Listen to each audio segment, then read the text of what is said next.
Good morning. ഇന്ന് ഞങ്ങളുടെ wedding anniversary ആയിട്ട് ഹസ്ബൻഡ് എനിക്കൊരു ബഞ്ച് ഓഫ് ഫ്ലവർ വാങ്ങിച്ചിട്ട് വന്നു. എനിക്ക് ഏറ്റവും ഇഷ്ടമുള്ള പൂക്കളാണ് റോസാപ്പൂക്കൾ, അതും ചുവന്ന റോസാപ്പൂവ്.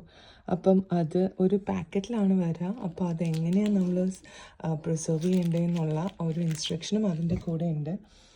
നമ്മളൊരു പോട്ടിൽ കുറച്ച് വെള്ളം എടുത്തിട്ട് ഇതിൻ്റെ കൂടെ തന്നെ നമുക്ക് പ്ലാൻ ഫുഡ് ഉണ്ടാവും, ഈ പാക്കിൻ്റെ കൂടെ തന്നെ വരുന്ന.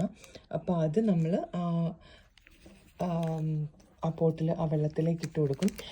നിങ്ങൾ അതിൻ്റെ അടിക്ക് കാണുന്നത് ആ ഒരു ബ്ലാക്ക് കളർ, ഞാൻ കുറച്ച് റോക്സ് ഇട്ടിട്ടുണ്ട് അതിനകത്ത്, ബ്ലാക്ക് റോക്സ്. എന്നിട്ട് നമ്മൾ ഈ റോസാ തണ്ട് അതിൻ്റെ അറ്റം ഇങ്ങനെ 45 ഡിഗ്രിയിൽ ആംഗിളിൽ നമ്മൾ കട്ട് ചെയ്യണം. അപ്പോൾ ഞാനത് ഓൾറെഡി കട്ട് ചെയ്തു. ഇനി ഈ ചെടികൾ, ഈ ഫ്ലവേഴ്സ് അതിനകത്തേക്ക് വെച്ച് കൊടുക്കുക ചെയ്യുന്നത്. ഇതൊരു കുറേ നാൾ വരെ അങ്ങനെ കേടുകൂടാതെ നല്ല ഫ്രഷായിട്ട് തന്നെ നിൽക്കും. അപ്പോൾ എല്ലാവർക്കും ഹാവ് എ ബ്ലെസ്ഡ് ഡേ.